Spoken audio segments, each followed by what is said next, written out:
할렐루야.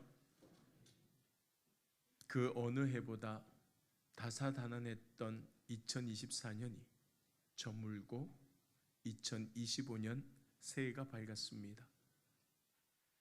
한 해를 시작하는 첫 주일에 이렇게 온 성도들이 마음과 정성을 다하여 예배로 하나님께 영광 돌리게 하심을 감사드립니다. 올 한 해도 어떤 상황과 형편에서도 항상 예배의 자리를 지키며 말씀으로 승리하시고 하나님께서 주시는 사랑과 은혜를 풍성히 받아 누리는 우리 간만의 모든 가족들이 다 될 수 있기를 주님의 이름으로 간절히 축원합니다. 2025년 우리 교회의 표현은 힘써 사랑하는 교회입니다. 그러므로 올해는 그 어느 때보다도 그리고 그 누구보다도 힘써 하나님을 사랑하고 이웃을 사랑하고 먼저 섬기고 분쟁과 미움과 불신이 가득한 세상에 평안을 끼칠 수 있는 우리 교회가 될 수 있기를 소망합니다. 어느 목사님이 교인들에게 전도 훈련을 시키는데 도저히 전도에 자신이 없는 교인들이 있었습니다. 그래서 목사님은 그 교인들을 데리고 시장으로 갔어요. 그리고는 일단 아무 가게나 들어가서 정중하게 인사하며 저는 예수 믿는 사람입니다 라는 말만 하고 나오라고 했습니다. 교인들은 차마 입이 떨어지지 않았지만 목사님이 시키시니 어쩔 수 없이 가게에 들어가서 꾸벅 인사를 하고는 저는 예수 믿는 사람입니다 라고 말하고 그냥 나왔습니다. 그런데 신기하게도 처음에는 너무 부끄럽고 자신도 없었는데 이 가게 저 가게 들어가서 인사를 할수록 자기가 예수 믿는 사람이라는 사실을 진심으로 고백하게 되었고 그리스도인이라면 당연히 복음을 전해야 한다는 사명감이 불타올랐다고 합니다. 혹시 여러분들도 실험해 보시려면 아무 시장이나 가서 저는 예수 믿는 사람입니다 하고 한번 실험을 해 보시기 바랍니다. 그러면 진정 나 역시도 정말 예수 믿는 사람이구나, 복음을 전해야 되겠구나 이런 마음이 들게 되는 거예요. 사랑하는 여러분, 저는 예수 믿는 사람입니다 라는 그 고백 자체가 전도라는 사실을 기억하시기 바랍니다. 사람들 앞에서 이렇게 고백하고 나면 예수 믿는 사람답게 예수님을 따라 살기 위해 노력하게 되고 그런 우리의 모습을 통하여서 믿지 않는 사람들이 예수님을 알게 되고 믿게 되는 것, 이것이 바로 진짜 전도라는 것이에요. 그렇다면 과연 우리가 예수 믿는 사람이라고 고백할 수 있는 기준이 무엇인가? 오늘 본문 35절 말씀을 우리 다시 한 번 더 읽어보겠습니다. 너희가 서로 사랑하면 이로써 모든 사람이 너희가 내 제자인 줄 알리라. 할렐루야. 예수님께서는 우리가 서로 사랑하면 모든 사람이 우리가 예수 믿는 사람, 곧 예수님의 제자라는 사실을 알게 된다고 말씀하십니다. 하지만 우리가 예수 믿는다고 고백하기가 쉽지 않은 것은 주님께서 말씀하시는 그 사랑을 제대로 실천하지 못하기 때문이에요. 삶 속에 예수님의 사랑이 하나도 드러나지 않는다면 우리가 예수 믿는다고 말해도 사람들은 의아한 눈으로 바라보고 예수 믿으라고 하면 당신이나 잘 믿으라고 비웃을 것입니다. 그래서 예수 믿는 사람은 서로 사랑해야 하는 것이에요.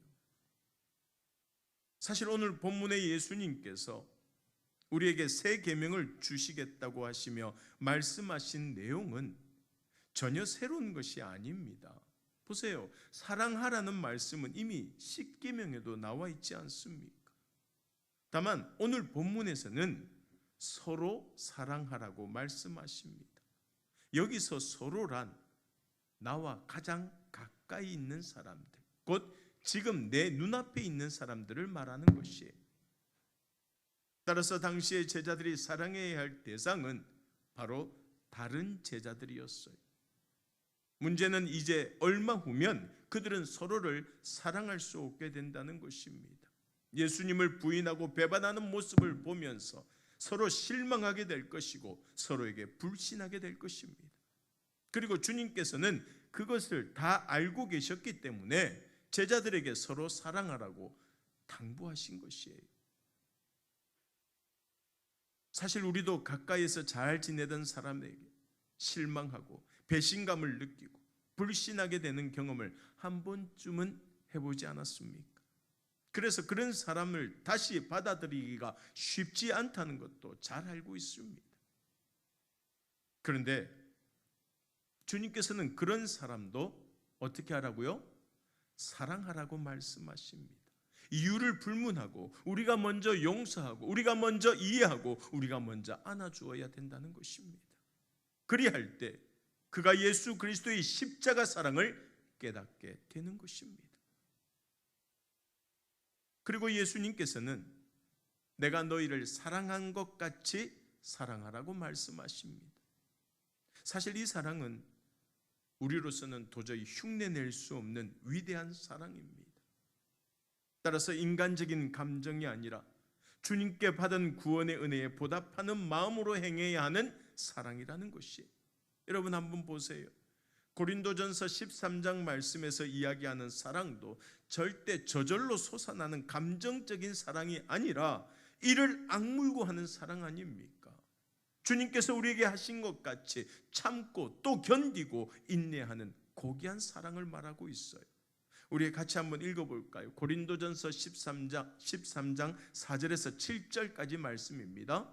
사랑은 오래 참고 사랑은 온유하며 시기하지 아니하며 사랑은 자랑하지 아니하며 교만하지 아니하며 무례히 행하지 아니하며 자기의 유익을 구하지 아니하며 성내지 아니하며 악한 것을 생각하지 아니하며 불의를 기뻐하지 아니하며 진리와 함께 기뻐하고 모든 것을 참으며 모든 것을 믿으며 모든 것을 바라며 모든 것을 견디느니라. 할렐루야. 이것이 주님께서 가르쳐 주신 사랑입니다. 또 무엇보다 주님처럼 사랑하려면 가난하고 어려운 사람들을 돌아보아야 돼요. 요한일서 3장 17절 말씀 우리 같이 한번 읽어볼까요? 누가 이 세상의 재물을 가지고 형제의 궁핍함을 보고도 도와줄 마음을 닫으면 하나님의 사랑이 어찌 그 속에 거하겠느냐. 불쌍한 사람들을 도와주지 않으면 하나님의 사랑이 그 속에 없다는 거예요. 여러분, 사랑은 의미를 알 수 없는 외국어와 같다고 합니다. 그래서 다른 사람에게 사랑을 제대로 전하기 위해서는 번역이 필요한데 그것이 바로 우리의 행동과 삶으로 보여주는 것이에요. 실제로 사랑은 실제가 없는 추상명사이며 우리의 행동과 삶을 통하여서 그 실체가 드러나게 되는 것입니다. 그래서 사랑은 말로 끝내서는 안 되고 반드시 그에 따른 행동이 수반되어야 한다는 것입니다. 정말 사랑하면 한 번이라도 더 살펴보게 되고 뭐라도 하나 더 주고 싶고 무엇이든지 다 챙겨주고 도와주고 싶지 않습니까? 사랑을 해본 사람이라면 사랑은 절대 말로만 끝나지 않는다는 것을 잘 알 것입니다. 사랑하는 만큼 행하게 된다는 것이에요. 그런데 행동이 수반되는 가장 숭고한 사랑, 곧 사랑의 절정은 바로 사랑하는 사람을 위해서 목숨까지 바치는 것이에요. 그래서 요한일서 3장 16절 말씀에 뭐라고 이야기합니까? 같이 한번 읽어볼까요?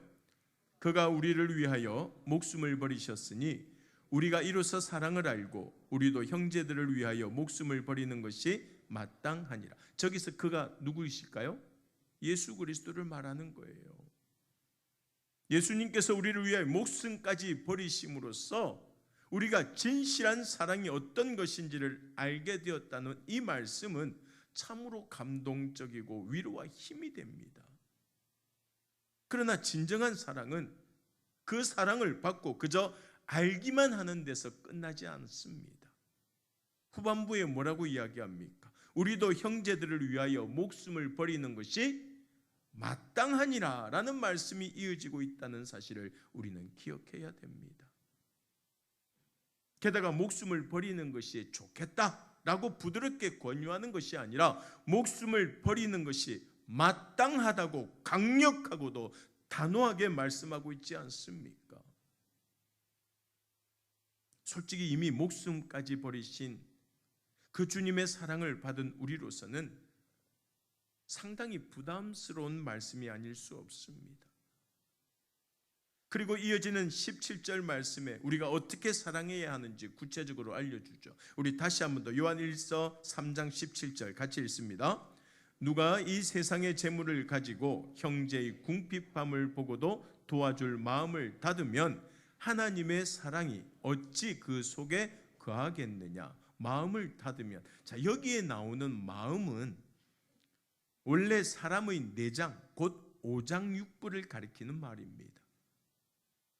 중국 남송의 세설신어라고 하는 일화집에 보면 새끼와 이별하는 어미 원숭이가 슬피 울며 기슭을 따라 내려오다가 죽고 말았는데 그 배를 갈라보았더니 장이 조각조각 끊어져 있었다는 이야기에서 유래된 말이 있는데 그 말이 바로 단장입니다. 단장. 우리도 흔히 단장의 아픔이라고 말하고 노래 중에서도 단장의 미아리 곡에 있지 않습니까? 따라서 형제의 궁핍함을 보고도 마음을 닫는다는 것은 형제를 불쌍히 여기는 애끓는 마음이 없다는 말이고 그 마음 속에 하나님의 사랑이 있을 리가 만무하다라는 것이에요. 그래서 사도 요한은 우리가 말과 혀로만 사랑하지 말고 행함과 진실함으로 하자고 말하고 있는 것이에요. 테레사 수녀를 가까이서 지켜본 사람은 누구나 그녀의 헌신적인 사랑에 큰 감동을 받게 된다고 합니다. 어느 날 그녀가 한 아이의 상처에서 고름을 짜내며 치료를 하고 있는데 함께 봉사하는 사람이 수녀님은 부유하고 편안하게 사는 사람들을 보면 부럽거나 질투가 나지 않으십니까? 이런 삶에 만족하십니까? 라고 물었습니다. 그때 테레사 수녀가 뭐라고 대답했는지 아십니까? 허리를 굽혀서 섬기는 사람에게는 위를 쳐다볼 시간이 없다고 말했다고 그래요. 주님께서 하늘보좌를 버리고 이 땅에 오셔서 우리를 위해 행하셨던 것처럼 자신보다 남을 더 위하는 진정한 사랑을 행하며 살았던 것이에요. 테레사 수녀는 늘 작은 일에도 큰 사랑을 담으라고 말하면서 일의 크기보다는 사랑하는 태도가 중요하다고 강조했고 사랑이 있으면 세상을 변화시킬 수 있다고 믿었습니다. 또 언제나 가난한 사람들과 함께 했던 그녀는 가난한 사람들에게는 빵을 주는 것만큼이나 사랑이 필요하다고 말했어요. 이처럼 나보다 힘들고 어려운 형제를 불쌍히 여기는 진실한 마음으로 그들을 돕는 것이 주님께서 우리에게 베푸신 사랑을 행하는 것인 줄 믿습니다. 사랑하는 여러분, 잠언 11장 25절 말씀에 보면 구제를 좋아하는 자는 풍족하여질 것이고 남을 윤택하게 하는 자는 자기도 어떻게 돼요? 윤택하여진다라고 말씀하고 있어요. 무슨 말이에요? 어려운 사람을 돕는 일은 결국 우리에게도 축복이라는 말입니다. 사실 하나님께서 우리에게 주시는 축복은 아주 간단하고도 명료합니다. 더 이상 먹고 사는 걱정 없이 서로 사랑하며 사는 것이에요. 그런데 그러기 위해서는 먼저 삶의 주권을 주님께 맡기고 주님의 뜻을 따라야 한다는 것이에요. 그래서 오늘 본문 34절에 분명히 말씀하고 있지 않습니까? 뭐라고요? 같이 한번 읽어볼까요? 새 계명을 너희에게 주노니 서로 사랑하라. 내가 너희를 사랑한 것 같이 너희도 서로 사랑하라. 하지만 우리는 지금까지 자신의 유익과 편리를 위해 세상 방식을 따라 살아왔고, 그런 생활에 너무 익숙해져서 삶의 주권을 주님께 맡기지 못할 때가 더 많습니다. 그래서 주님의 뜻을 온전히 따르지 못하고 결국 근심, 걱정 없이 주님처럼 사랑하지 못하는 것이에요. 여러분, 예수님께서 자신의 유익을 위해 십자가의 길을 걸어가신 것이 아니에요. 오히려 주님은 자신의 목숨을 내어주셨고 우리는 그로 인하여서 자유와 평안을 누리게 되었다는 사실을 반드시 기억하시기 바랍니다. 그러므로 이제 우리도 주님을 따라 자기 십자가를 질 때 더 많은 사람들이 주님의 사랑을 깨닫고 주님 안에서 자유와 평안을 누리게 될 줄로 믿습니다. 행여 나에게 유익이 없고 편리하지 않다 하더라도 주님께서 가신 길을 따라가는 것이 지금까지 우리가 받은 은혜에 감사하며 세상을 조금 더 밝고 아름답게 만드는 길인 줄로 믿습니다. 그래서 마태복음 16장 24절에 뭐라고 이야기합니까? 같이 한번 읽어볼까요? 이에 예수께서 제자들에게 이르시되 누구든지 나를 따라오려거든 자기를 어떻게 하고 부인하고 무엇을 지고 자기 십자가를 지고 나를 어떻게 해요? 따를 것이니라.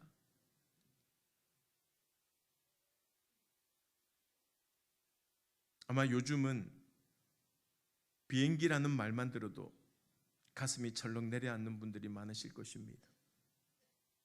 그런데 예전에 아프리카에서도 정말 가슴 아픈 사고가 있었는데, 아프리카 기니를 떠나 벨기에 브뤼셀 공항에 도착한 비행기의 바퀴 부분에서 얼어붙은 시신 두 구가 발견된 적이 있었습니다.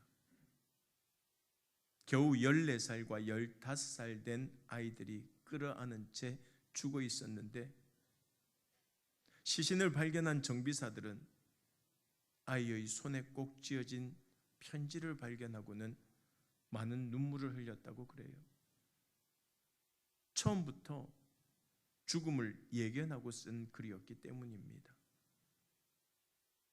유럽의 지도자들에게 보내는 그 편지에는 자기들이 죽을지도 모르는 그 위험한 여행을 해야만 했던 이유가 적혀 있었습니다. 아프리카의 어린이들은 전쟁과 전염병의 고통 속에서 날마다 먹을 것을 찾아 헤매고 있고, 학교 건물은 있지만 선생님과 교재가 없어서 배우지 못하고 있다고 말입니다.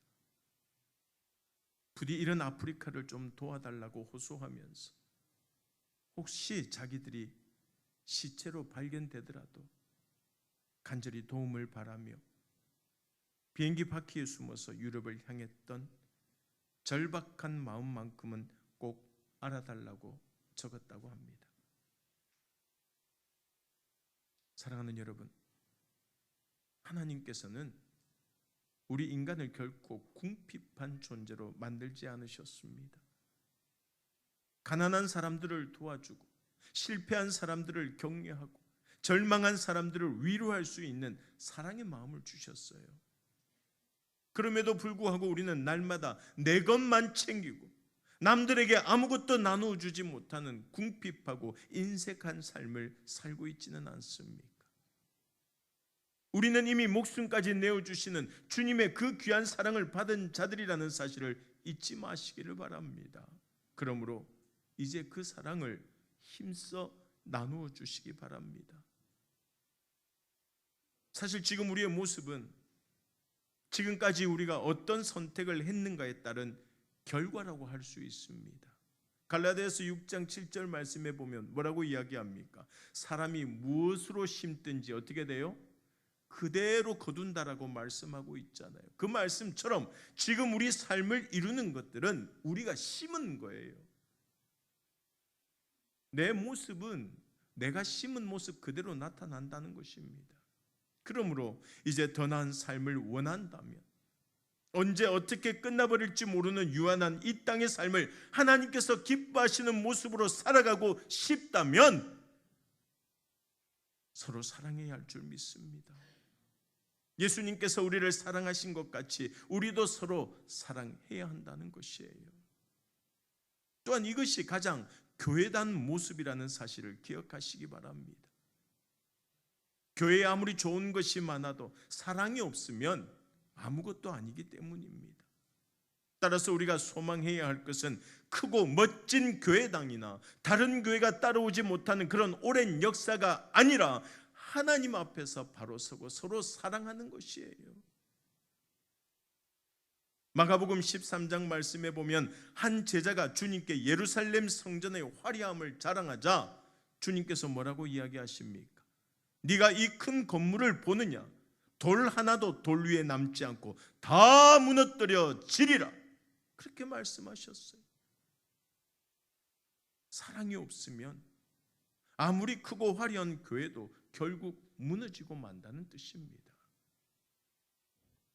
그러므로 우리가 진정으로 소망하며 이루어야 할 것은 서로가 서로를 긍휼히 여기고 도와주는 교회, 곧 주님께서 우리에게 하셨던 것처럼 먼저 사랑의 손길을 내밀어서 먼저 섬기고 먼저 사랑으로 하나 되는 교회가 되어야 된다는 사실을 잊지 마시기를 바랍니다. 사랑하는 여러분, 다시 한 번 더 말씀드리지만 사랑은 말이 아닌 행동으로 나타나야 합니다. 십자가를 지신 예수님을 통해 경험한 사랑을 실천해야 한다는 것이에요. 그러므로 초대교회 성도들이 가난한 자들과 나누기 위해 자신의 소유를 팔아서 사도들에게 가져왔듯이 우리도 하나님께 받은 것들을 어렵고 힘든 이웃들에게 나눠주며 하나님의 사랑과 은혜를 알게 해야 할 줄로 믿습니다. 많은 아픔과 혼란과 불안을 뒤로하고 맞이하는 이 2025년 새해는 우리 믿는 자들이 먼저 앞장서서 하나님의 사랑을 실천함으로 이 땅에 하나님의 공의가 바로 서는 새로운 시대를 열어가는 하나님의 백성들이 되어야 할 줄로 믿습니다.